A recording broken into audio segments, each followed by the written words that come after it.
Diolch i ni weddio. Diolch yn y di o Dduw unwaith eto am y fraint o cael dod ger dy fron. I ni'n cyflwyno'n hamser iddo fel terdyn plith. I ni'n gofyn ti dywallt y lan ysbryd arno. I ni'n gofyn hyn oll trwy enw a ceiddiant yn harglwydd Iesu Grist. Amen.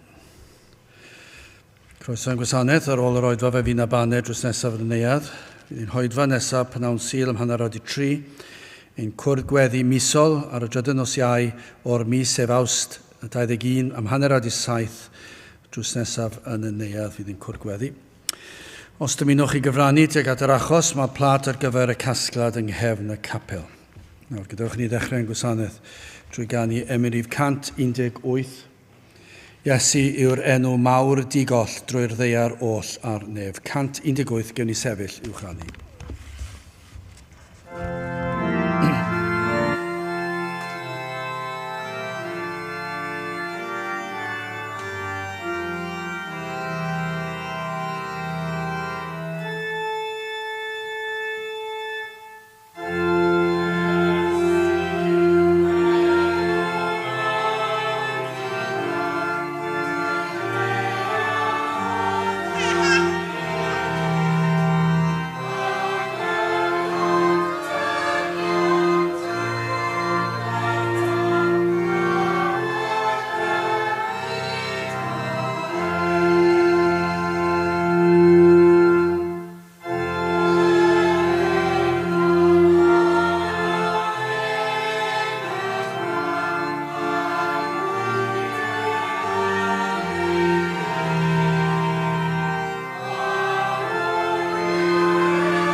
Darlleniad o'r salmau, y 7fed salm, ar adnod gyntaf. Salm 7 ar adnod gyntaf.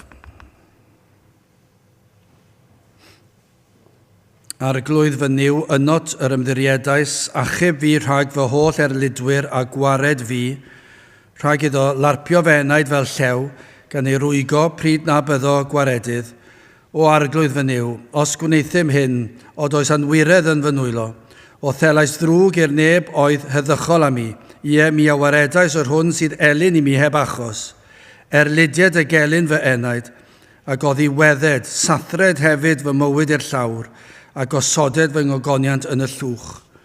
Cyfod arglwydd yn dy ddichllonedd, ymddyrcha oherwydd llyd fy ngelynion, deffro hefyd drosof i'r farn a'r chmynaist. Felly cynulleidfa bobloedd ath amgylchynant, mwyn dychwel dithau i'r uchelder, yr arglwydd a farn y bobloedd, barn fi o arglwydd, yn ôl fy nghyfiawnder, ac yn ôl fy mherffeithrwydd sydd ynof.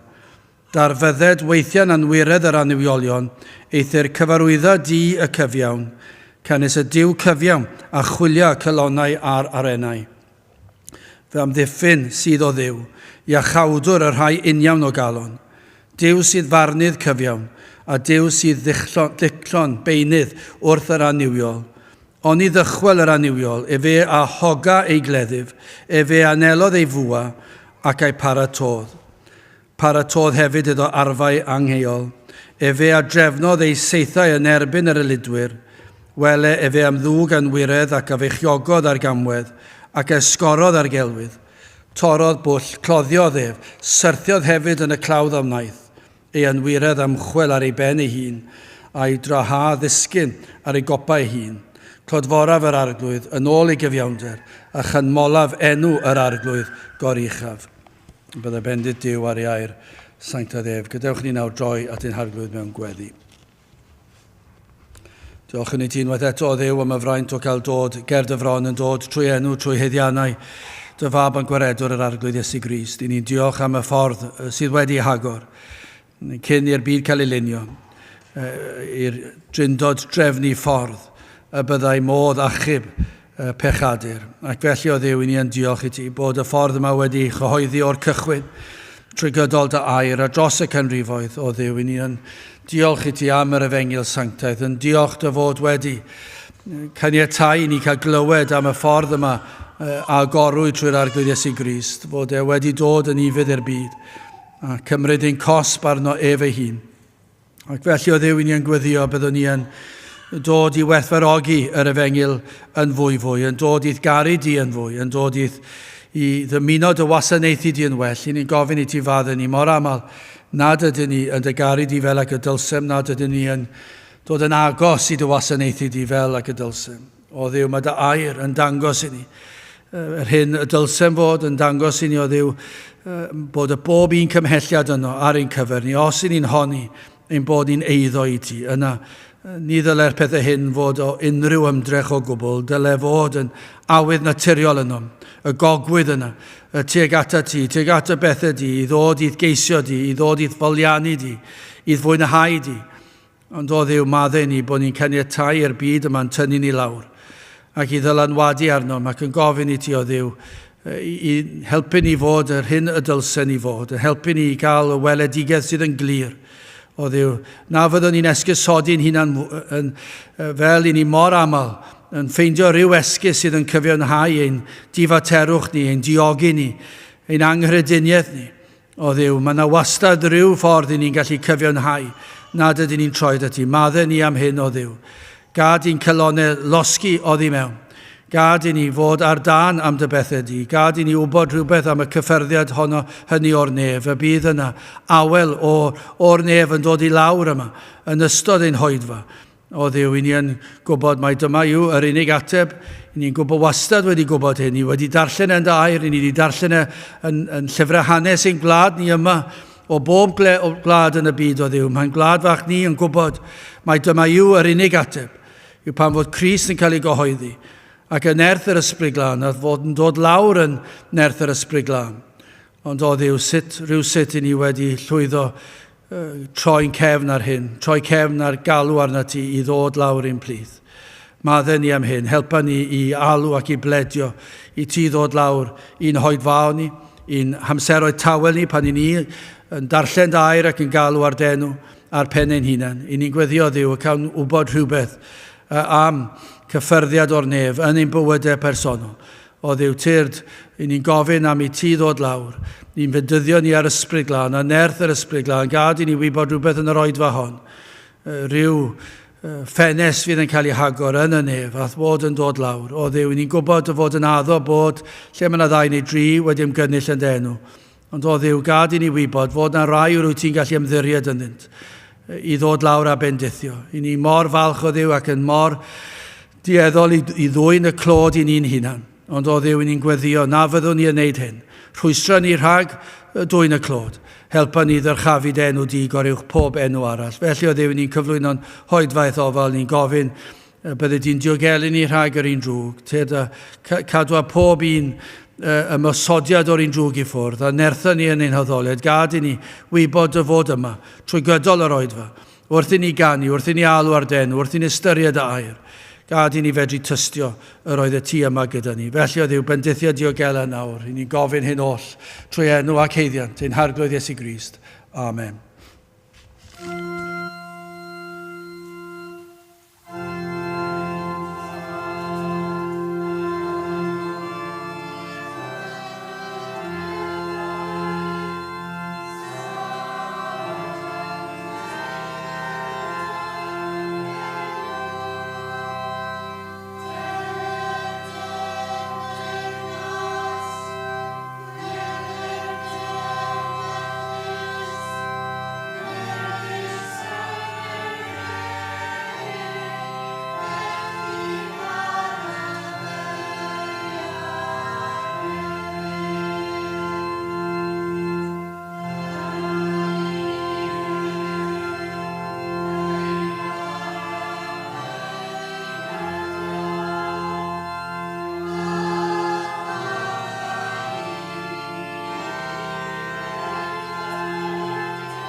Dewch ni gan i emyn rhif 341 arglwydd Iesu llanw deglwys a thlan ysbryd di dy hun. 341 gan i sefyll i'w chanu.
Testyn o salmau, y 7fed salm ar 12fed adnod. Salm 7 adnod 12.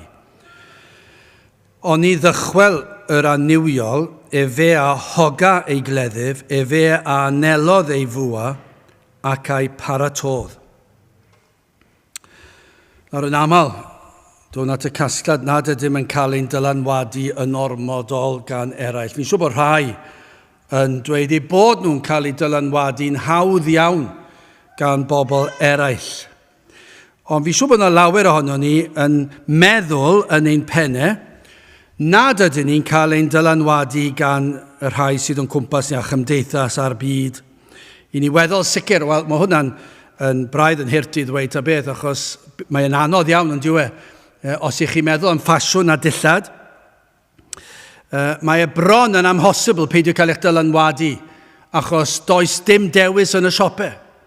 I chi mynd i'r siop, allwch chi fod yna trwy'r dydd, mynd trwy'r ddinas i gyd, ac yn meddwl os ych chi'n byw mewn rhyw ardal wledig ac ych chi'n mynd i rhyw bentref lle mae yna siopau, a chi'n meddwl, o na, mae well yng Nghaerdydd, a chi'n dod i Gaerdydd, allwch chi'n treulio trwy'r dydd yn mynd o gwmpas y siopau ac yn meddwl, wel, dim dewis, mae rhaid prynu rhywbeth, mae rhaid gael dillad, ac yna chi'n meddwl, a i rhyw ddinas arall, ac ych chi'n rhaid y we. Ac hyn a hyn o ddillad sydd, mae'r ffasiwn, does dim modd cael rhai pethau achos maen nhw allan o ffasiwn. Ac felly i ryw raddau, mae'n rhywbeth yn gorfod bod, mae yna elfen o ddylanwad. Heb o'ch chi'n creu eich dillad eich hun, fyddwch chi mewn trafferth. Felly mae pob un o'n ni yn cael ein dylanwadu i ryw raddau yn dydyn ni. Ond mae rai sydd yn fwy parod i cael ei dylanwadu. Yn sicr mae dewis gyda ni yn does gyda'r ffordd i chi'n cael eich gwallt a pob math o bethau. Ac i chi allu gweld, mae yna wahaniaeth ond does. Chi allu gweld rhywun sydd yn fydol iawn. A mae yna rhyw olwg arnynt. I chi'n gweld yn aml, yn wedig mewn sefyllfa priodasau neu angladdau. A chi'n gweld rai sydd ddim yn gyfarwydd i ddod i gapel. Chi'n gallu nabod yn aml. Falle erbyn hyn, dyw hwnna ddim wir bellach. Tybiwn ni bydach chi'n mynd i unrhyw le. Byddech chi'n ffeindio fe'n anodd i dweud y gwahaniaeth rhwng y byd a'r proffeswr. Ond mae'r Cristion yn dieddol o feddwl nad ydyn ni'n cael ein dylanwadu'n ormodol. Yn fy mhenderfyniadau dyddiol. Efallai gallu dadlau mewn sawl achlysur nad yw y byd yn lliwio fy meddwl i ni'n dweud. Dwi'n gwybod beth sy'n anghywir a dwi'n gwybod beth sy'n iawn. A falle bod yna rhyw elfen o falchder ac yn meddwl, na, dwi ddim felly, dwi'n penderfynu ac falle, os chi'n mynd yn cael ymellach, dwi'n penderfynu ar sail ysgrythurol hyd yn oed. A fyddwch chi'n cael rai fydd yn dod i benderfyniadau ar be maen nhw'n wisgo, be maen nhw'n bita, be maen nhw'n yfed, ble maen nhw'n mynd, sut maen nhw'n treulio'u wythnos nhw, ble maen nhw'n byw. Holl beth yna. Beth ni'n gwylio, beth ni'n gwrando arno, mi fydden nhw'n dweud, dwi ddim yn gadael i'r byd dylanwadu arnaf. Ond rhaid i ni gyfaddef, ein bod ni'n ildio i feddylfryd y byd llawer gormod. Sut mae syrfonau yn ein bywydau wedi dirywio ers dyddiau'n cyndadau, ond ydy'n wir. Petai ni'n mynd nôl ychydig. Pan dwi'n mynd nôl i gyfnod fy rhieni ar hyn oedd yn dderbyniol ac ddim yn dderbyniol i'r Cristion. A'r ffordd ges i fy magu, a mae hwnna wedi hen fynd. Bydde neb yn mentro neu safiad Cristnogol efo ngyledd ar sail beth o'n nhw'n wneud. Dyw pobl ddim yn cofio bod hwnna'n bodoli. A llefydd bydde ni ddim yn mynychu fel Cristnogion. Beth ni'n dweud bellach yw, wel hwnna'r oes hynny, ac i ni wedi datblygu. Dyna'r ddadl, mae'n anhygoel yn dweud, mae'n mor anysgrythurol, ac eto gyd i ni ddefnyddio fe, ac i ni gyd yn eog ohono fe. Mi fydden ni siwr fod wneud pethau, bydden ni beth i mentro caniatau 50 mlynedd yn ôl. Cymharwch ei ganrif yn ôl, a'r safonau oedd pryd hynny. Mi roedd pobl yn parchu'r Sabbath, parchu'r Sul, yr wisg i'r Sul, pob beth. Ni ddim yn ystyried hwnna bellach, mae di hen fynd. Ond i ni dal i ddadle, dyw'r byd ddim yn dylanwadu arno ni, i ni wedi dod i ddeall beth yw Cristion, ac i ni gallu cyfynhau'r peth, deddfwriaeth yw hwnna, ac i ni ddim yn ei wneud e. Mae'n anhygoel yn dweud. Yn sicr, mor bell i ni, dim o'r Cristnogion hanner canrif i ganrif yn ôl, cymharwn yn hunan ar seintiau yn yr ysgrythur. Mae e wedi hen fynd, ond dweud. Ond o'r pwlpit hefyd, dyma'r broblem, a dyma be welwn ni yn y salm yma, o'r pwlpit hefyd, mae pregethwyr yn euog o gael ei dylanwadu gan y byd, ond hefyd gan wleidyddiaeth, ond hefyd gan pregethwyr eraill ar gynulleidfa. I ni'n cadw i ffwrdd o sawl pwnc achos i ni ofni. Ni ddim am ddweud ambell i beth achos ni'n teimlo, wel na, ac mwyn undod neu beth bynnag, cariad i ni ddim yn mynd i fi lawr y trywydd yna, i ni ddim eisiau mynd lawr y trywydd, yn rhag ofni ni dramgwyddo. Y mae cynnwys y bregeth wedi newid, yn sicr y mae natur y bregeth wedi newid. Pryn iawn yw pregethu bellach. Allwn ni ddim dweud bod e wedi diflannu, ond allwn ni bron iawn dweud mae wedi diflannu o Gymru.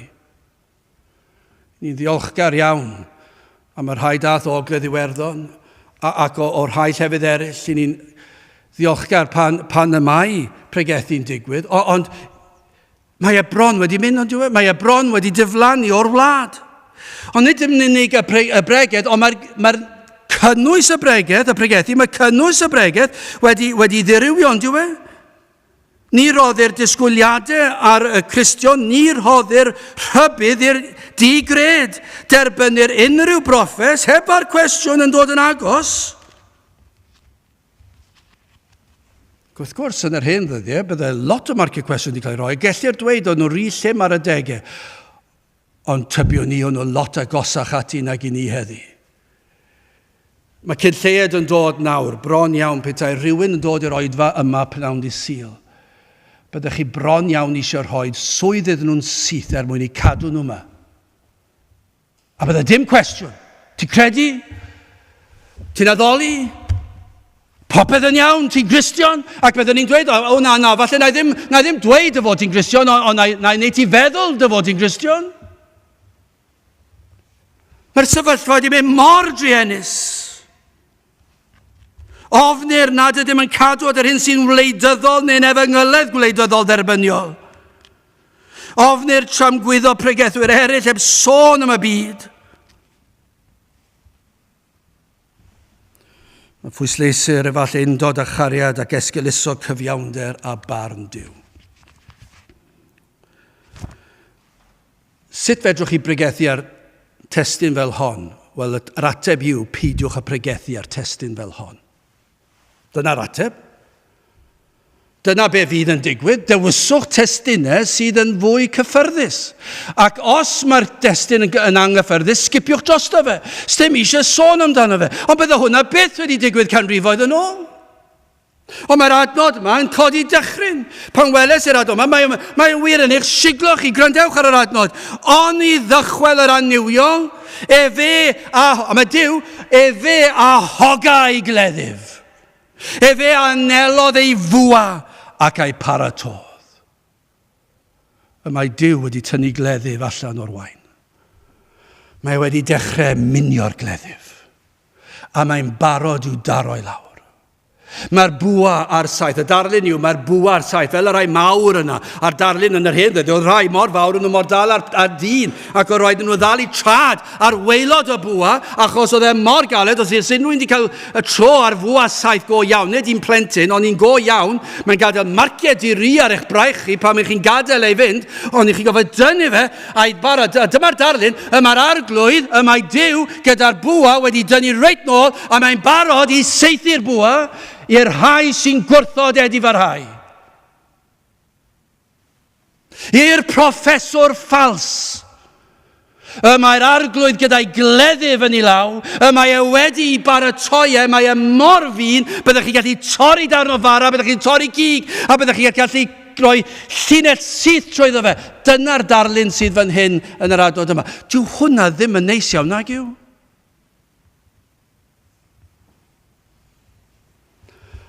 Ond mae'r darlun mor erchyll.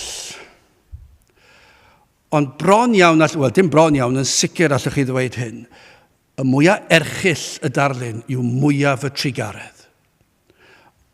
Ac felly y pwynt cyntaf yw rhybydd trigarog. Mae'n swnio'n destun yn bwynt rhyfedd iawn pan ych chi'n sôn am fwa a saith a chleddyf a'r arglwydd yn bygwth ac yn y blaen. Ond mae'n rybydd llawn trigaredd. Yn ail, bygythiad sicr, ac yn olaf, mae hwn yn swnio'n ryfedd mewn adnod fel hon, a ddewid mawreddog. Wel, yn gyntaf, rhybydd trigarog.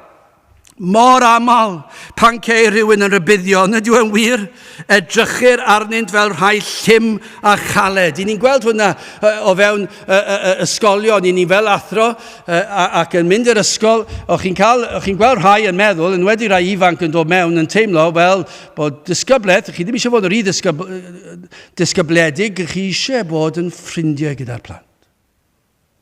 Maen nhw wedi colli'r dydd yn syth, ond dyn nhw. Ond dwi'n gwybod dros y blynyddoedd, yr athrawon dwi wedi clywed y geiriau mwyaf caredig amdano. Dwi'n meddwl am un. Oedd yn byw tu ôl i ni pan o'n i'n blentyn ac oedd yn yr ysgol uwchradd. Doedd neb yn symud yn ei ddosbarthau. Yn yr hodfa, oedd pawb yn cerdded yn drefnus. Ond chlywch chi erioed un person yn dweud unrhyw air hyll am yr athro yna. Achos roedd yn athro mor dda, roedd yn mor garedig, roedd yn llawn cariad, roedd yn ofalgar, oedd yn helpu bobl, oedd yn rhoi amser i'r unigolyn, roedd yn hwyliog, roedd y plant yn mwynhau wersi fe, ond oedd dim un achos oedd yn mor llym. Achos mentrwch chi camu allan o'ch lle. Yr oedd na gosb. Ond mae'n od yn diwe. Mae cymdeithas yn yr oes hon, mae disgybleth wedi hyn fynd, mae pobl yn beirniadu'r oes Victoria ac yn dweud, nhw mor llym, ac mi'n siŵr o fod, mi roedden nhw'n orllym ac ddim yn deall yr syniad o gariad a fod yn llym. Ond gwir gariad yw pan mae rhywun yn llym, ond gyda chariad. Dyw'r un sydd yn llym gyda cariad, ddim yn neud achos bod yn hoffi bod yn llym, mae yn neud allan o gariad. A dyma beth sydd fan hyn. A dyna yw'r pregethwr ffyddlon. Ac mae'r rhai sydd yn beirniadu'r pregethwr ffyddlon am rybuddio proffeswyr ffals neu'r di-gred ac yn dweud bod yn dychryn nhw, dyn nhw ddim wedi deall dim byd. I ddweud y gwir, fentra i ddweud, fedra nhw ddim fod yn Gristnogion.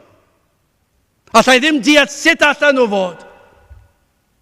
Sdim os gen i beth yw i proffes nhw, sdim os gen i beth yw i hanes nhw, fedra nhw ddim wedi deall fawr ddim, wrth gwrs gallen nhw fod a wedi hen gwrgilio. Ond o ran edrych nhw, sut fedra nhw ddweud hynny? Achos i'r Cristion, maen nhw am glywed yr hybydd fwyaf cadarn gellir i gael, ond maen nhw'n gwybod pa mae rhywun yn rhoi rhybydd, mae'n llawn cariad. Achos dyn nhw ddim eisiau i bobl fynd i golledigaeth. Ac os yw yn upsetio rhywun, sydd wir wedi dod i gredu, wel, maen nhw'n gadwedig ta beth. Ni ddim eisiau upsetio nhw. Chi ddim yn mynd allan o'ch ffordd i upsetio nhw. Ond os ydyn nhw'n gadwedig, maen nhw'n gadwedig, a ni eisiau gofalu amdanyn nhw, ond am yr rhai sydd angen i deffro. Dychmygwch rhiant yn gweld ei plentyn camu allan i ffordd. Allai sicrhau chi, byddwch chi'n clywed fy llais i'n uwch nag i'ch rioed wedi clywed e mewn pwlpid erioed. Swela i unrhyw un yr rhedeg allan i'r lôn. Fe fyddai'n gweiddi ac allai addo i chi. Mi fyddai'n i tynnu nhw pa bynnag rhan o'i corff, o'i gwallt, o'i cot, o'i braich, o'i dwylo, o'i coesau, nôl. A fydd rhywun yn dweud, wel, oedd hwnna braidd yn llym yn doedd e. Oedd hwnna dros Ben Llestri, a car neu lori'n dod, a chi'n achub i bywyd nhw. Dyw cod eich llais neu'r rybuddion llym, dyw e ddim o ddiffyg cariad. Os unrhyw beth, y mae'n llawn cariad.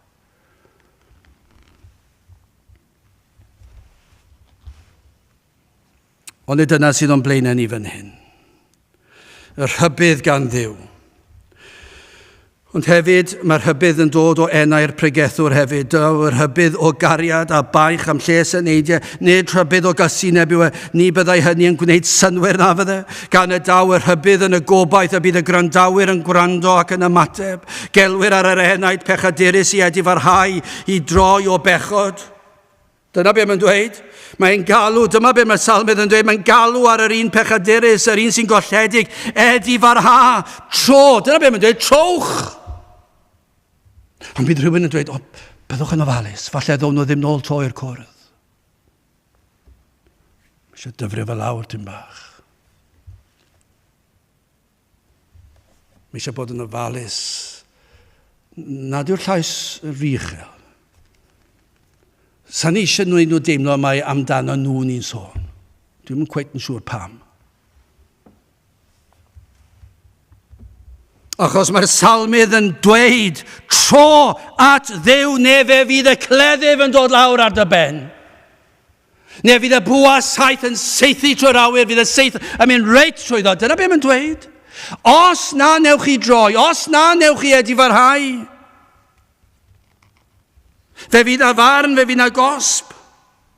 Ond nid galwad i droi ar enw yn unig sydd fan hyn.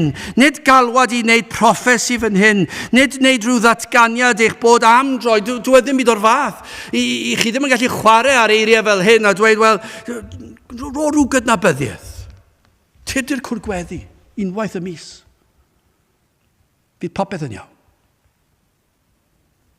Neu os i ni mewn capeli modern yn dweud, dewch i'r blaen. Ti di teimlo rhywbeth yn yr oedfa? Ti di teimlo rhyw gynnwrf?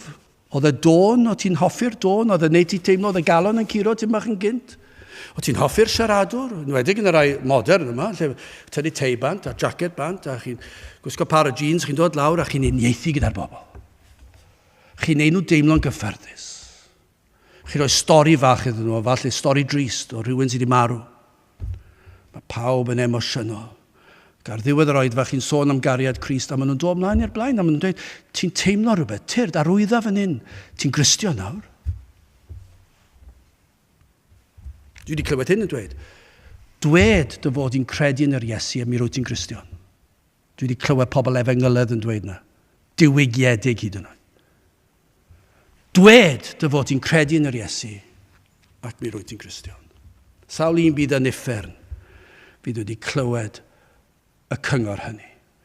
A doedd dim edifeirwch yn agos iddynt. Dim edifeirwch yn agos iddynt. Doedd ddim gwir brofiad o bresenoldeb ar arglwydd. Rhyw fath o emosiwn bach neis yn y galon, rhyw hoffter i'r crefydd neu'r bobl, neu'r bwyd, neu beth bynnag sydd wedi denu nhw mewn, a maen nhw'n teimlo rhyw awydd, ac yna mae rhyw bwysau cael ei roed o'n nhw. Tyd na rhyw broffes arwydda fan hyn, neu rod y lawla, neu gwyddi ar weddi, mae pan ei di adre, ac mi rwyt ti'n Gristion, mae popeth yn iawn. Ond nid yna beth sydd fan hyn, nid galwad i wneud proffes yw e. Rhaid troi. Rhaid i'r enau droi yn llwyr. Rhaid iddo fod yn edifeirwch. A rhaid i'r edifeirwch fod yn un o Dduw. Dyma'r gwahaniaeth. Mae llawer yn honni rhyw wellad yn ei bywydau. Wedi peidio gwneud rhywbeth am gyfnod. Ond yna yn aml yn dychwelyd at yr union beth eto. Ond mae yna llawer, mae yna rai falle, wedi honni bod nhw wedi gwella eu bywydau. A falle ar ôl crefydd. Llawer ddim yn ei crefydd, falle rhyw glwb neu rhyw athroniaeth neu rhyw beth bynnag yw e, neu'r doctor yn helpu nhw. A wedi rhoi rhyw dabled i helpu stopio stypmygu neu beth fel yna, neu beth bynnag yw e. Ond mae rhaid i dod i oedfa grefyddol, teimlo bod nhw wedi stopio gwneud rhai pethau. A erioed wedi dychwelyd. A edifeirwch yw hwnna. A fedrwn ni ddweud, achos bod nhw wedi stopio gwneud rhyw bechod, ei bod nhw wedi edifarhau. Ac bod nhw'n llwyddo stopio tan bod nhw'n gamlwydd oed. Tan bod nhw'n marw. A edifeirwch yw hwnna. Wel nag e. All unrhyw un ar y blaned yma gwneud rhyw bechod, ac yna peidio gwneud y pechod hynny am weddill i bywyd. Nid edifeirwch yw hwnna. Ac mae hwnna'n mor bwysig, ond diw achos mae rai pobl yn meddwl, os dwi'n grefyddol, ac os dwi'n stopio gwneud rhai pethau, yna mae popeth yn iawn. Dyw e ddim yn iawn. Nid yna'r efengil, nid yna edifeirwch.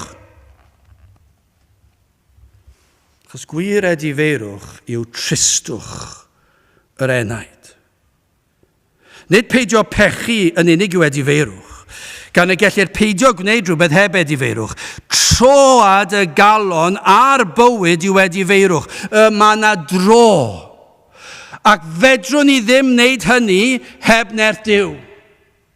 Felly mae edifeirwch yn rhywbeth hanfodol. Pan mae'r salmyd yn dweud fan hyn, oni ddychwel yr anniwiol, oni newch chi droi, mae yna broblem. Ond mae'r rhaid i chi droi. A mae'r rhaid i'r tro fod o ran eich bywyd a'ch calon, a mae rhaid fe bara hyd eich hanadl olaf. Edifeirwch ffals yw pan fod yr enaid yn ofni uffern.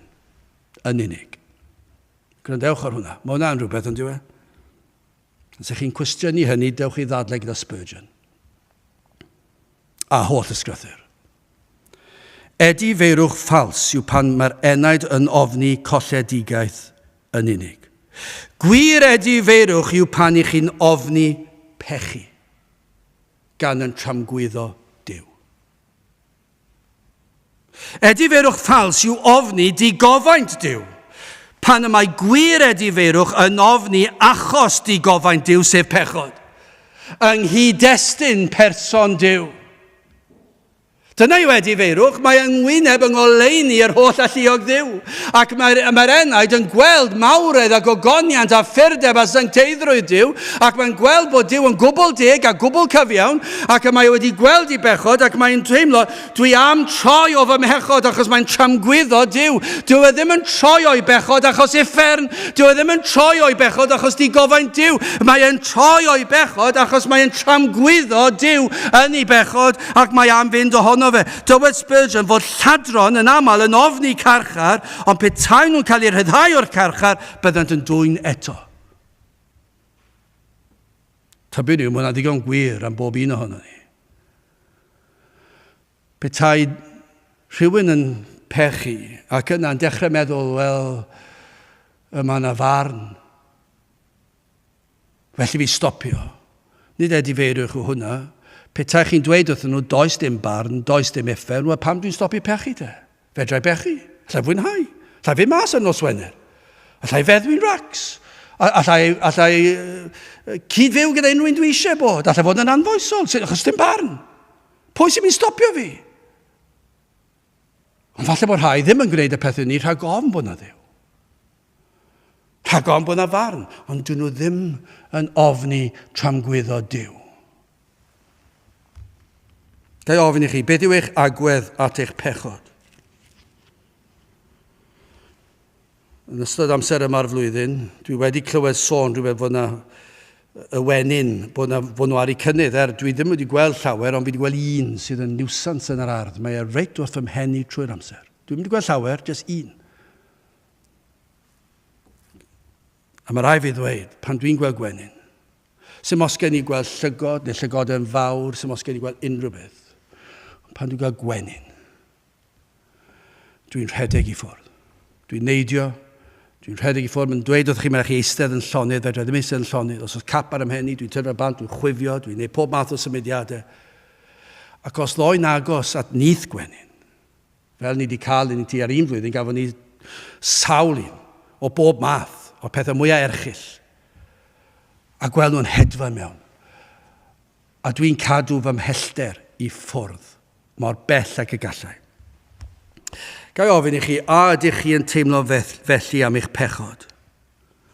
A ydych chi'n mynd allan o'ch ffordd i gadw i ffwrdd o bechod? A yw pechod yn poeni chi gymaint?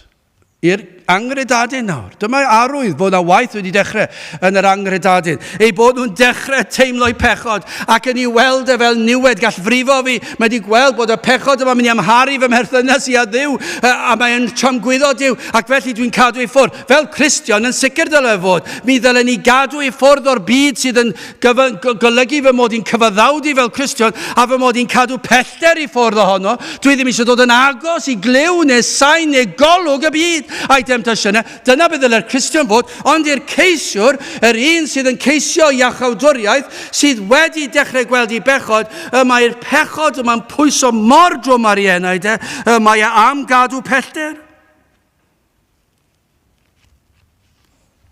Dych chi wedi gweld bryntni eich pechod? Ydych chi wedi erioed wedi gweld pa mor frwnt yw eich pechod? Tybiwn ni na fyddwn ni'n dod i ddeall pa mor erchill oedd ein pechod. I'r Cristion tan ni'n bod ni yn y nefoedd. Ond i'r digred fe cawn nhw weld am dragwyddoldeb. I'r Cristion cawn ni weld yn mawredd maddeuant Crist. A'i ddeall e'n llawn. I ni'n meddwl i ddeall e nawr. Mae yna degau falle bod ni'n cael cip olwg ar fawredd maddeuant Crist achos pa mor erchill a brwnt yw ein pechodau ni. Ond i'r digred fydd na ddigon, fydd tragwyddoldeb o weld difrifoldeb ei pechod. Ydych chi wedi gweld bryntni a pherig eich pechod? Ac ydych chi am ffoi, ydych chi am droi i ffwrdd o'ch pechod? Mae rhai yn dweud byddant yn edifyrhau nes at ddiwedd bywyd. Ond nid oes na rai yn dweud, mae bywyd yn brysur, ond dwi, mae yn brysur, gan o'n ni gynllunio o pethau ni eisiau gwneud, ond mae'n rhyfedd. Dwi wedi dweud, o'n i'n siarad amser cinio, o'n i'n dweud bod un o'r bechgyn gyda ni yn yrwr tren. Mae wedi bod yn yrwr tren ers 2 mlynedd. Mae warth arno ni nad i ni cael amser i fynd ar y tren gyda fe. Sa wedi cael amser to i gyrru'r car lan i'r orsaf tren agosaf sydd tua milltir i ffwrdd i fynd ar y tren gyda'r mab sydd wedi bod yn gyrru'r tren ers 2 mlynedd. Ond mae'n nod yn diwedd, mae bywyd mor brysur. Mae trio ffitio popeth mewn a cael yr amser i wneud e. A dyna fe mae rhai pobl gyda'i heneidiau nhw, maen nhw'n meddwl, wel, fe na i edifyrhau os dyna beth yw e, fe na i sortio'r pethau yma mas nes ymlaen. Mae angen i fi setlo lawr ar y funud, mae angen i fi edrych ar ôl y plant, i gweld nhw'n tyfu lan, mae'n brysur yn yr ysgol. Achos yr eiliad mae plant yn dod mewn i'ch bywyd chi, os plant ganddo chi, i chi'n gwybod mae'r blynyddoedd yn hedfan heibio, ni'n meddwl dydd o'r blaen, ble ath y 30 diwetha? Dwi ddim yn gwybod fi ble ar ath, dwi'n gallu cofio tua 25 ohonyn nhw.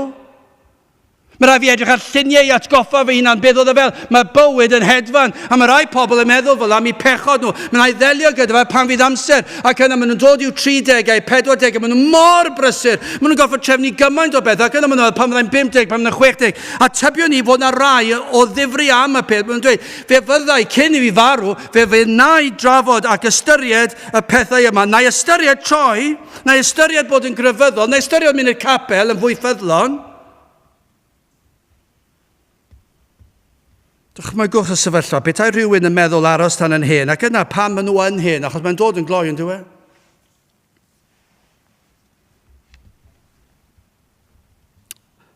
A maen nhw'n dechrau meddwl, a yw yn amser i fi edifarhau? Dwi lot arafach nawr nag yr oeddwn ni. A falle maen nhw'n dod i ryw oedran to, mewn 2-3 mlynedd, 4 mlynedd, 5 mlynedd, a nawr mae'r diddordeb mewn lot o pethau wedi pylu, achos mae'n cymryd gomod o ymdrech, a maen nhw'n meddwl, a yw yr amser wedi dod i fi ystyried nawr? Nath yn nychymig i fynd, nes i feddwl am rhywun, efallai. Yn sal. Mae rhaid i'r ambulance dod. Mae angen mynd i'r ysbyty. A falle nawr, meddwl, nawr yw'r amser. Ac wrth i'r paramedig roed nhw yn yr ambulance i fynd i'r ysbyty. Nawr mae'n meddwl, reit, nawr yw'r amser. Dwi'n wedi mynd i oedran. Dwi'n hen, dwi ddim o reidrwydd yn mynd i farw, ond nawr yw'r amser. Fydd amser da fi ar y gwely yn yr ysbyty os gai wely. Os gai wely ar ôl 3 diwrnod yn yr ysbyty, os gai oddi ar y troli mewn o'r lle argyfwng ac ffeid bod na wely i fi, os gyrraedda i wely, a fyddai fyna, fydd amser da fi, fydd rhywun yn dod â brecwas, cino, te a swper i fi, fydd paneidiau cyson trwy'r gydol y dydd, fydd amser da fi, achos fydd y mor ddiflas yn yr ysbyty, fyddai ddim yn gallu gwneud rhyw lawer, a maen nhw'n wir yn golygu'r peth. Maen nhw'n meddwl, nawr, dwi wedi cyrraedd. Ond dychmygwch yn yr ambulance, bod car yn mynd mewn i'r ambulance, a bod damwain angheuol, a maen nhw gyd yn cael eu lladd. Gyrraeddodd e mor gwely ysbyty hyd yn oed.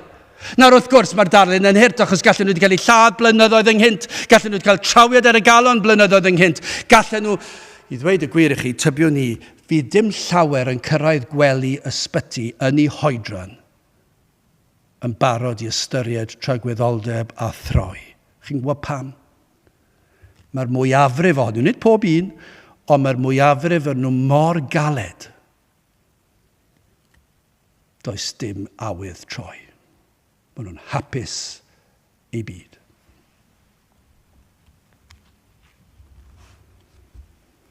Cofiwch, rhaid cysau y pechod, nid cosb y pechod. Pan ceir gwir edifeirwch. Gwybu yr enaid ni all ddelio â phechod ar ben ei hun. Dyma chi brawf os ydych chi yn dechrau edifarhau. Eich bod chi'n ofni trymgwydd o Duw. Fod y galon ar enaid yn drist. Fod y bwysau ar yr enaid. Bod chi'n ofni pechu. Ie, falle am y gosb, ond fwy na yna am trymgwydd o Duw. Ond arwydd arall yw hyn, chi ddim yn gwybod sut i ddelio gyda'ch pechod. Chi ddim yn gwybod sut i wneud e. Chi di trio a chi'n methu. Chi'n trio a chi'n methu. Achos chi'n dod i weld mae gweithred, gras, sofran Duw yng Nghrist Iesu yw tynnu ymaith y bechod, ac felly chi'n dod i'r pwynt chi ddim yn gwybod sut i wneud o, ond mae yna awydd i droi oddi wrtho. A dyma be mae'r adnod yn dweud, oni ddychwel yr aniwiol, rhaid i chi droi. Nail, grandewch ar y bygythiad sicr yma. Mae yn fygythiad erchyll yn dweud. Os na newch chi droi, fe a hoga ei gleddyf, fe a anelodd, ac mae anel yr arglwydd mor gywir. Dwi ddim yn mynd i fethu darged. Fe anelodd ei fwa ac ei paratodd. Mae adnod llawn trigaredd yw hon, bod rhybydd yn sicr, mae yna rybydd, ac os oes yna rybydd, mae yn trigaredd. Mae'n alwad arnoch chi wedi farhau I droi o'ch pechod ac I droi at Grist yna I wedi feirwch. Mae yn adnod sydd yn llawn bygythiad. Os na fyddwch chi'n wedi farhau, yna fe fydd na farn. Dyna beth mae'n dweud. Ar rhaid I hyn fod. Ni allai fod yn wahanol na hyn. Yn wir, am ragryth o'r byd I gwyno am yr athrawiaeth o Dduw yn cosbi. Ond nid yw yn ofnadw. Mae'r byd yn mor agrithiol yn dweud, o, dwi ddim yn hoffi'r athrawiaeth yna. Ac eto, maen nhw'n dyheu I lywodraeth sydd am I diogelu nhw, maen nhw am I lywodraethau gosbi drwy gweithredwyr. Maen nhw eisiau clywed be mae'r llywodraeth yn mynd I wneud I gosbi rhywun sy'n gwneud drwg. Mwy na pharod ydyn I gosbi pob math o dor cyfraith ac eto credant mewn Duw dychmygol sydd yn gwenu ar bechod. Dwi ddim yn gwneud synwyr nag yw e. Mae dyn am gosbi pobl dyn nhw ddim yn hoffi, neu rwy'n sy'n upsetio nhw, neu rwy'n sydd I dwy, neu sydd I lladd, neu camdrin. Ond maen nhw'n fodlon bod Duw, holl alluog, pur sanctaidd, cyfiawn, yn gwenu ar bechod, neu'n troi cefn ar bechod, neu'n claddu ben yn y tywod. Wrth gwrs, mae cymeriad Duw yn datgan bod rhaid iddo gosbi pechod. Ni all Dduw cyfiawn anwybyddu pechod. Mae'n amhosib. Fydda ddim yn gyfiawn. Ac felly rhaid cosbi. Yn wir, dywed yma, efe a hogau gleddyf, efe a nelodd ei fwa ac ei paratod. Mae'n ddarlun am ddarlun. Mae Duw yn barod I farnu. Mae gleddyf wedi wneud yn finiog yn barod. Mae'r bwa wedi dynnu yn ôl yn barod gyda'r saith yn ei le. Mae'r rhain yn barod ar gyfer y sawl sydd yn aros yn ei pechod. Os ydych chi dal yn eich pechod, mae'r gleddyf yn aros. Mae'r bwa wedi dynnu, mae'r saith yn eistedd ar y bwa. A dyma'r darlun. Mae'r ddau fus dwi'n credu'n tynnu'r llinyn neu'r cortyn tin yn ôl.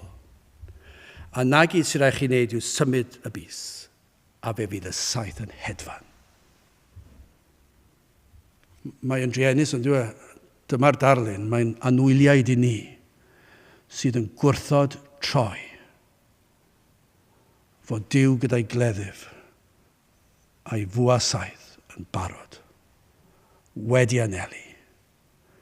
Mae'n gweld pob pechod. Mae'n gweld pob dwrn sydd wedi godi lan tuag ato. A mae'n barod I gosbi. Y sawl sydd yn gwrthod Duw ei air ei ddydd, y sawl sydd yn chwerthin ar y syniad o farn, yr rhai sydd yn mynnu dilyn ei llwybrau hunan ac yn anwybyddu canllawiau Duw, mae'r gleddyf a'r bwa'n barod. A phan y mae Duw holl alluog yn dweud ei fod yn barod, mae'n barod. Pan y mae Duw perffaith a sanctaidd yn dweud fod ei gleddyf yn finiog a'r bwa'n ei le, cymerwch eich rybuddio at fawredd a difrifoldeb y peth, achos mae'r darlun yn fwy erchyll nag y gallwn ni byth dychmygu. Mae'r farn yn fwy erchyll na be ni'n gallu hyd yn oed breuddwydio amdano. Ceir y syniad yma nad oes un pechod allan o'i gyrraedd. Dyna elfen arall o'r adnod. Hynny yw, nid oes un pechadur allan o gyrraedd ei gleddyf, neu y saith bydd yn cyrraedd pellterau. Does neb. Mae wedi addo barn. Y bydd ei ddigofaint yn dod I lawr yn llym ar y sawl a wrthodo droi. Onid yw pobl yn gwrthod troi. Bob di sil pan mae rhywun yn aros yn y gwely. Beth yw hwnna? Blinder, pob math o esgusodion, ond beth yw gwrthod troi. Paid dweud wrtha I godi'r gwely. Beth yw am bynawn di sil? Sydd yn golygu, wel, mae'n bynawn di sil am y gwaith fori. Beth yw hwnna? Pob math o esgusodion, ond ar ddiwedd y dydd, beth yw dwi'n gwrthod troi. Dwi'n gwrthod edifarhau. Dwi'n gwrthod gadael I unrhyw un I ti Dduw I ddweud wrtha I beth I wneud a fy mhnawn di sil. Beth yw ar nos Wener pa mae'r gwaith yn mynd allan a mae'r meddwi a'r anfoesoldeb yn mynd ymlaen a mae'r unigolyn yn gyffyrddus yn eu cwmniaeth nhw. Beth yw hwnna? Gwrthod troi. Sneb yn dweud wrtha I beidio wneud hynny, ond beth yw os ych chi ddim yn wneud y pethau amlwg bydol herchyll hynny, ond beth ych chi'n wneud trwy ddweud dwi'n gwrthod troi at Grist. Dwi'n ddigon da fy hunan, diolch yn fawr. Beth yw hwnna? gwrthod troi. Ond gan I ddweud hyn wrthych chi, os ych chi'n gwrthod troi. Beth os ys rhywun yn gwrando ar y we prynawn yma sydd ar fin, beth i ni nawr, mis Aws, i ni ar fin gweld rhai'n cael canlyniadau lefel A, ac maen nhw ar fin mynd i'r coleg i'r brifysgol efallai, a maen nhw ar fin gadael cartre, ac maen nhw'n llawn cynlluniau, fyddai'n cael rhyddid. Beth yw hwnna? Gwrthod troi, gai ddweud hwnnw wrthych chi, mae cleddyf yr arglwydd yn barod, mae o wedi minio'n barod, ac mae bwa saith wedi dynnu'n barod.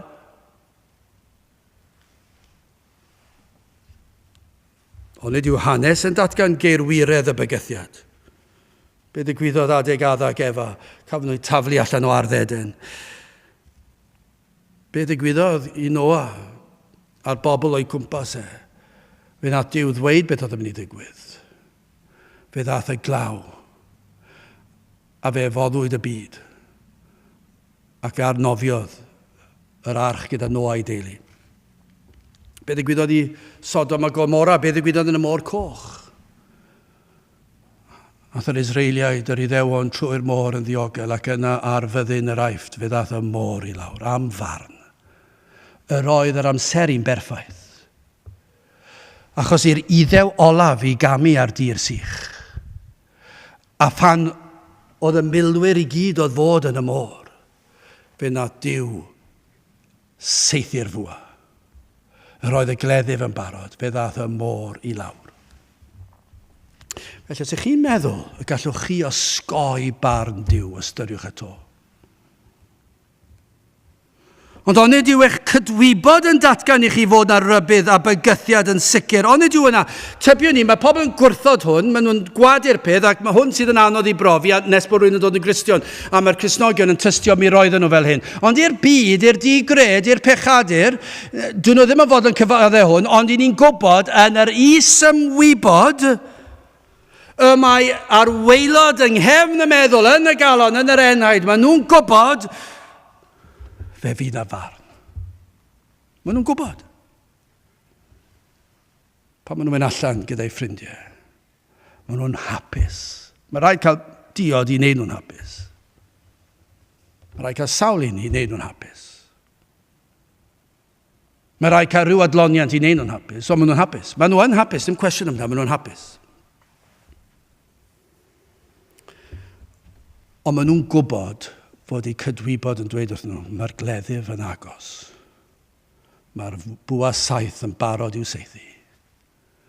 Ac mae'r arglwydd yn mynd I farnu. Ond nhw byth cydnabod y beth. Pa bynnag mor galed yw'r cydwybod, mae yna rhywle. Ond maen nhw'n gwrthod gwrando, ac am gwrthodiad I droi. Wel, yn olaf yn fyr. Am a ddewid mawreddog. Oni ddychwel, ystyriwch hwn fel a ddewid. Mae yna ddewid fan hyn. Oni ddychwel yr aniwiol, fe a hoga I gleddyf, fe a nelodd ei fwa, ac a'i paratod. Ar un lefel, chi dweud, mae yna ddewid mawreddog, mae'r ddewid yw hyn, mae yn mynd I farnu chi. A mae hwnna'n erchill, a mae'n wir, a mae'n rybydd, a mae'n fygythiad. Ond yn ystyr y gair a ddewid mawreddog yw hyn, mae'r ffaith bod yn rybuddio chi, mae'r gwrthwyneb mor hyfryd. Mae'n dweud wrthych chi, os ych chi'n gwrthod I farhau a throi, mae'r farn yn dod. Ond be mae hwnna'n golygu ni yw hyn, os newch chi I farhau, ni fydd hyn yn digwydd. Fydd y gleddyf yn cael ei roi nôl. Fydd y saith yn cael ei osod lawr ar y llawr, a'r bwa nôl ar ei ochr. Fydd dim bwa saith, fydd dim gleddyf, fydd dim bar. Dyna beth yw'r addewid. Dyna beth sy'n mor fawreddog am yr adnod yma. Yn sicr mae'r adnod yn addo cosb ac yn fygythiawd i'r rhai sy'n anwybyddu ac yn gwrthod farhau, ond mae'r addewid yn fawreddog os farhewch. Os bydd troi o bechod, yna ni fydd fan. Ni fydd yr arglwydd yn defnyddio gleddyf. Mae yma'n rhoi amser, mae hwn yn anhygoel hefyd. Mae hwn yn neud yn addewid mawreddog ar sail, mae'r arglwydd yma'n rhoi amser I chi, cyn i'r farn ddod. Mae'r cleddyf yn barod ydy, ond dwi ddim wedi dod lawr eto. Mae'r bwa saith wedi dynnu, mae wedi baratoi, ond dwi ddim wedi gadael fynd to. Be mae hwnna'n golygu yw hyn? Mae e'n aros. I ddweud y gwir, mae e'n ddiw sydd yn hir ymaros. Fe fydd pob tystiolaeth Cristion yn dweud, yr oedd Duw yn ddiw hir ymaros. am amynedd. Na ddath e lawr a fy hynny i ffwrdd o wyneb y ddeiar cyn hyn ac yn anfon fi i'r farn. Tro o tro ges i gyfle a gwrthod, ond fe oedd e'n aros ac yn amyneddgar. Ond dyma yw mawredd y rhybydd. Ni all un pechadur edifarhau o'i bechod yn un erddi hun, ni'n gwybod na? Ac eto, mae dal rhaid i ni ddweud wrth chi edifarhau. Mae rhaid ni hefyd dweud chi, nid edifarhau, nid ediferwch sydd yn achub. Felly mae rhyfedd yn diwy. Ond mae rhaid i chi edifarhau. Ond nid ediferwch sydd yn achub yr enaid. Rhaid dod at Grist. Rhaid troi at Grist. Ond y rhyfeddod yw ef sydd yn oed yr awydd i allu troi. I droi at yr un sydd wedi talu'r pris am eich rhyddid o gaeth ddiwed. Ef yw'r un sydd wedi gosbi ar y groes am eich pechod chi. A thrwy ei waed ef y mae modd golchi pob staen i ffwrdd. Felly Crist sydd yn achub, Crist sydd wedi talu'r pris, fe sydd wedi agor y ffordd, a mae rhaid i ni droi, ond fedrwn ni ddim troi ni'n erddi hun, ond mae'r arglwydd yn rhoi nerth i ni droi, ond mae dal rhaid i ni droi, mae rhaid i ni alw arnoch i droi, ond mae e'n rhoi, mae'n ddirgelwch, sut mae'n gweithio, mae'n amhosib i ni ddweud, mae'n ddirgelwch, ond un peth ni'n gwybod yw mae'n gweithio a mae'r rhaid fe ddigwydd. Mae'n rhaid i chi droi o'ch pechod, rhaid i chi droi o fydolrwydd. Os ych chi dal yn y byd, rhaid gofyn y cwestiwn, a ydych chi erioed wedi deall yr efengyl? Os ych chi dal i esgusodi pechodau, mae'n amlwg dydych chi ddim yn cysau eich pechod digon. Nawr wrth gwrs gall hwn fod oherwydd diffyg dysgeidiad i'r ddadl modern heddi, neu o falle bod nhw wedi gwrgilio. Wrth gwrs gall fod yn allan ni ddweud hyn heb flewyn ar dafod i chi mewn sefyllfa andros o beryglus. Os ych chi'n wrthgiliwr, ydych chi erioed wedi credu, achos y lle saffaf i fod yw'r droed y groes. Ac yn edifarhau bob dydd. Ac yn plymio dan ffynon gwaed Crist yn ddyddiol. Wrth gwrs, mae'r tro cyntaf chi'n dod yn achub yr enaid unwaith ac am byth, ond yw'r Cristion byth yn bell o Grist. Crist sydd yn achub, ond mae'r rhaid i chi droi ato fe. Mae rhaid chi droi i ffwrdd o bechod a throi at Grist. Falle bod yna rhywun yn poeni sy'n gwrando. Nad ydych chi'n gallu edifarhau. A mae hwnna'n bosib yn diwedd. Ond onid yw yn deg dweud, os ydych chi yn poeni nad ydych yn edifarhau, eich bod wedi derbyn y nerth yn barod i edifarhau. Mae rhaid bod yn diwedd. Os oes yna rhywun sydd yn poeni nad ydych chi yn edifarhau, mae'r ffaith bod chi'n poeni amdano yn arwydd fod yna waith wedi cychwyn. Achos dyw'r un sydd yn ffals ddim yn poeni rhyw lawer am y peth. Maen nhw eisiau bod yn iawn, maen nhw eisiau cael enw da, maen nhw eisiau ymddangos yn gryfeddol. Dyn nhw'n poeni am wir ediferwch. Mae'r un mae'r ysbryd glân wedi dechrau gwaith a dangos i pechod, maen nhw'n teimlo helpa fi ddew i wir edifarhau. Ac falle bod nhw'n poeni am y peth. O cymerwch gysur os yw'n achos o boen dod i chi. Ond nid yw'n achos o lawenydd bod chi'n poeni am y peth. Efallai bod rhywun yn poeni bod ei calon yn rioeraidd a chaled. Ond nid yw yn deg dweud, os ych chi'n poeni am eich calon yn oer a chaled, fod yr arglwydd wedi dechrau meddylhau, sut gall enaid oeraidd a chaled poeni bod nhw'n oer ac yn galed? Dwi ddim yn bosib, mae'n gwrthweud i hunan. Os ych chi'n poeni bod chi'n oer ac yn galed, chi wedi dechrau meddylhau yn barod, ac mae'r arglwydd wedi dechrau gwaith yn o'ch chi, ond nid yw'n mor gyffroes?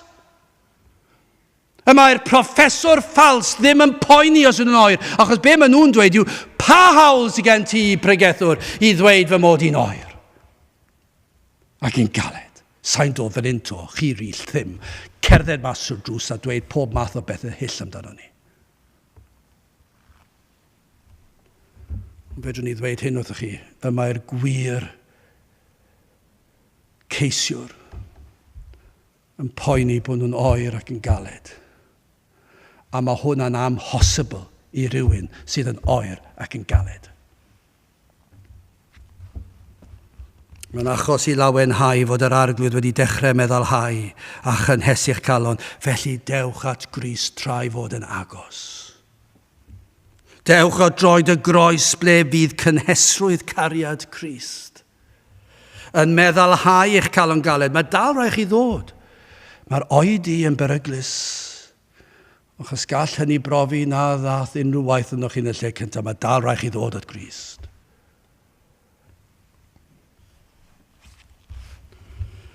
Ac wrth ddod trwy ras a droed y Gris, fe lifa y dagrau o'r galon galetaf, o'r syllu ar yr arglwydd Iesu Grist a'i ddwylo pur ar led eich mwyn chi. Fe fydd presenoldeb Crist mor arbennig. Fe fydd y galon i chi meddwl sydd yn oer ond sydd yn barod wedi dechrau cynhesu yn cael ei chynhesu'n llwyr. A fe fydd yr arglwydd yn dod ac yn cymryd eich pechod i chi wedi troi chi eisiau cael gwared ar ferbyn hyn. Dyma lle fi ddim yn deall sut y mae proffeswyr yn gallu honni fod yn iawn i fod yn fydol. Achos mae'r Cristion sydd wedi profi edifeirwch am cael gwared ar bechod. Ac mae Crist yn ei gymryd ac yn hoelio i'w groes. Mae'n cael ei osod ar Grist. A mae'r pechadur yn edrych i fyny ac mae'n diolch i ti, yr holl alluog Dduw, am yr efengil sanctaidd. Halleluia. Amen. Pam ti wedi cymryd fy mhechod. Ac yna, mae'n fwy na yna, mae'r pechadur wrth droed y groes yn gweld bod Iesu Grist wedi tynnu bechod. Mae'n rhoi i gyfiawnder iddo fe. Mae'n dweud, dwi nawr yn berffaith yng Nghrist. Dwi'n gwybod fyddai dal i bechu achos dwi'n y cnawd. Ond bydd e am redeg i ffwrdd o'i bechod. Ond nawr mae wedi gael ei orchuddio i gyfiawnder. Mae wedi cael ei olchi'n wynach na'r eira. Ac mae llawenydd y Cristion, mae e'n diolch i'r arglwydd am ei achub e. Am addewid mawreddog, i'r sawl a ddaw at Grist. Pob un a ddaw at o ef, mae'r addewid na fydd un yn cael ei wrthod. Na fydd na farn, na fydd na gosb, ond fe fydd na faddeuant. Fe fydd cyfiawnder yn cael ei rhoi i chi. Fe fydd maddeuant a golchiad, heddwch cydwybod, heddwch tragwyddol, bywyd tragwyddol gyda'r tad. Fyddwch gael eich mabwysiad, yr holl eiriau, pentyrwch nhw ymlaen. Mae'r cyfan yn dod i chi trwy Iesu Grist. Ond mae rhaid i chi droi. Rhaid i chi droi. Rhaid i chi droi o'ch pechod. Rhaid i chi droi o fedolrwydd. Rhaid i chi droi o'r cwbl. A throi at Grist. Achos os na newch chi. Os dim ots gen i os chi wedi bod yn broffeswr ym hanner canrif. Os na newch chi. Oni ddychwel yr aniwiol, fe, y diw y tad a'r maber ysbrydlan, ni gallu gweld fe fydd y drindod yn edrych lawr. Oni ddychwel yr aniwiol, fe a hogau gleddyf, fe anelodd ei fwa, ac a'i para todd. Pa beth awnewch chi? Awnewch chi droi a chredu yn yr Iesu, neu awnewch chi barhau wrthod. Ac os gwrthod awnewch chi, byddwch yn ymwybodol fod y gleddyf yn barod. A mae'r bwa wedi dynnu nôl, a mae'r saith yn eistedd yn llonydd, yn barod yn ei le. A fydd yr arglwydd ddim yn methu. Fydd yn taro'i darged. A fydd y gosb hyd tragwyddoldeb. Gadewch i ni wyddio. O Dduw, i ni yn diolch i ti am dy drigaredd yn rhoi dy fath rybydd. A fod yr addewid mor fawreddog.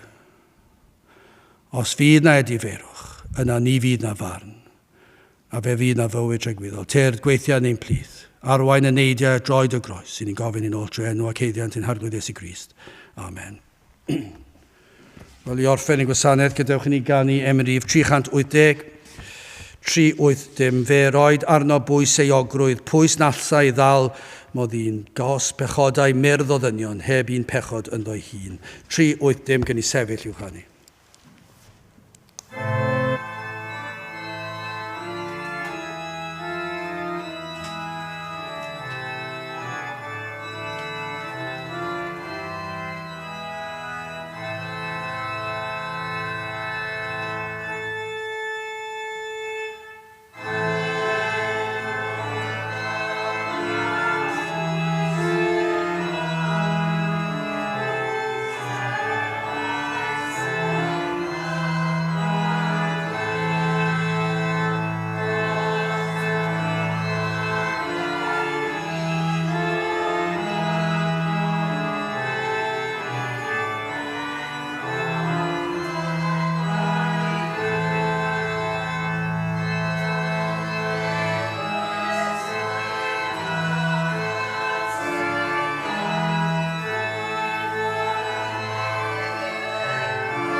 nawr bydde di ras yn harglwydd Iesu Grist a chariad Duw a chymdeithas yr Ysbryd Glân fod gyda chwi oll hyd byth. Amen.